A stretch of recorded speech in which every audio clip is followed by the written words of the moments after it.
Gerakan Hamas dan faksi-faksi Palestina lainnya dikabarkan telah menerima proposal gencatan senjata yang diajukan oleh Mesir dan Qatar. Proposal ini mencakup sejumlah poin penting, termasuk penarikan sebagian pasukan Israel dari jalur Gaza. Seorang pejabat senior Palestina pada Senin 18 Agustus 2025 mengkonfirmasi bahwa Hamas telah menerima usulan tersebut.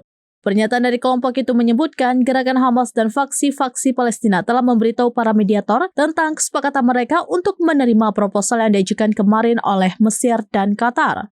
Menurut laporan yang dikutip dari Al-Mayadin pada 19 Agustus, usulan gencatan senjata ini mencakup beberapa poin penting.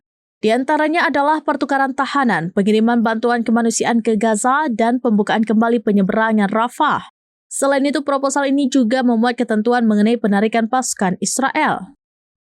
Download Tribun X sekarang, menghadirkan lokal menjadi Indonesia.